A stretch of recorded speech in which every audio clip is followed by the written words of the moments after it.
If you talk Bathurst veterans, talk experience, and even more importantly, talk wet weather, you talk to Kevin Bartlett. It is Kevin Bartlett who takes the checkered flag.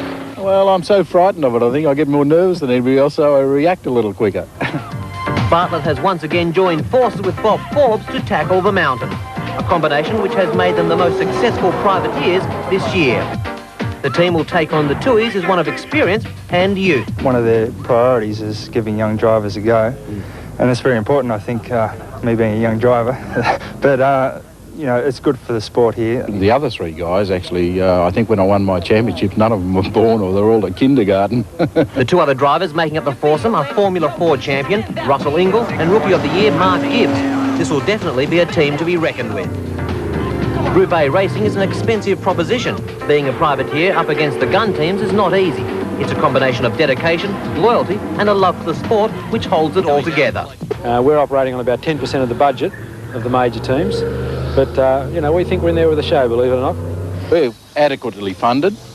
We're not over-endowed with it. We haven't got the $2.5 million or $3 million budgets that the other teams have got. Therefore, it's going to be very, very hard for us to keep slapping tyres on and rushing out and trying to pull 0.2 of a second off or 0.3 of a second off that the other teams will try and will do. The GIO team will mount a two-car contingency for Bathurst. It's a disadvantage in a lot of ways that you're going to split your team a little bit.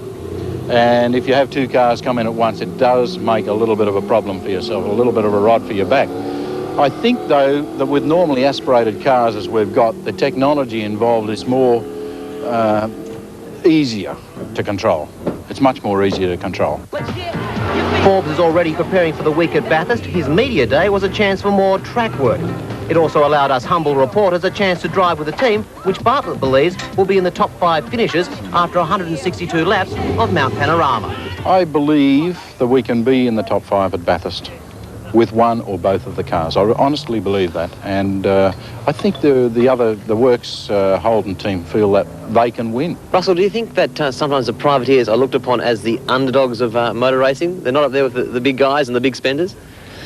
Yeah, I suppose it's always the same, but then again, I think with the Australian public, they like the underdogs. You know, the ones that are doing it tough and come from their own work and their own ability, so rather than just going out and buying it. So, yeah, I think the Australian public prefer that. It's guaranteed that Kev the Rev and his fellow drivers will give their best on the day of the great race. And just how does it feel to clock over 200 k's on a wet Eastern Creek track with Mark Gibbs at the wheel?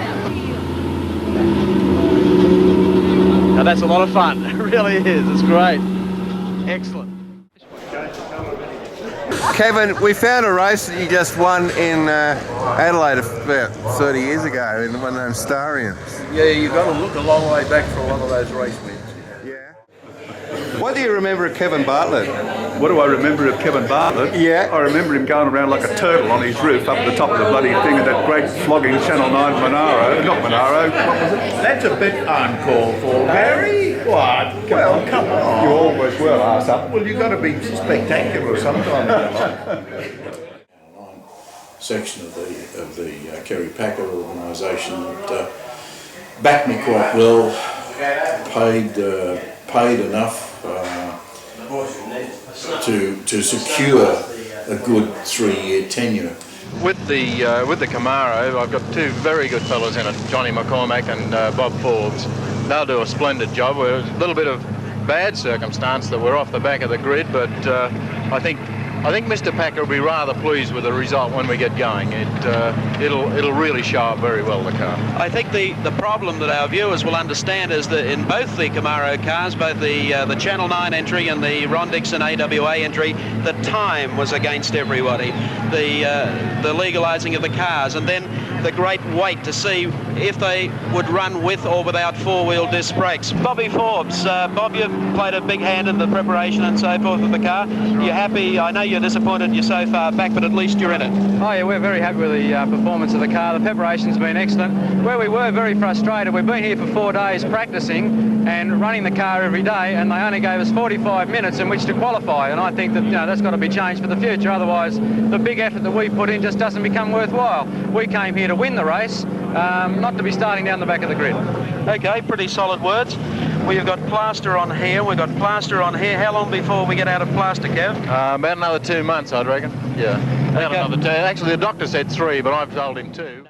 Meantime, there's Bartlett, there's Johnson still. Nose and tail. Look at Bobby Morris. Morris has caught them up as the 3 of them race across the top of the mountain. One Camaro, the pride of America's production cars, leads 2 Fords. Leads from Bartlett. What a race of changes. Okay, back at the race lead, and we still have one heck of a race going for us. We've got Queensland's Dick Johnson leading from Kevin Bartlett. Bobby Morris, not that far back behind them. Shot that shows idea of the speed down Conrod Straight. Surprise, surprise. Kevin Bartlett with the long legs takes the lead back again at the end as they over some of the slower cars. Oh, look at this. We've got a good race going here. Let's not interrupt this for a moment. We've got Dick Johnson all over Kevin Bartlett like a wet blanket. Bobby Morris decides to sit back off them a little bit, and that's perhaps going to be a wise move. We have these 2 big V8s setting a tremendous pace out in front. Bartlett's so quick. At this stage, though, Dick Johnson manages to be able to pull the Camaro in as they head up the mountain, but down the mountain, of course, Bartlett has the long legs, but a great race going between these 2. This is how he left the 1982 James Hardy 1000. A tyre went flat, nothing Kevin's fault. Flipped around, the rim dug, and over he went. Well, following the Bartlett incident, 39 cars running in the race after that accident.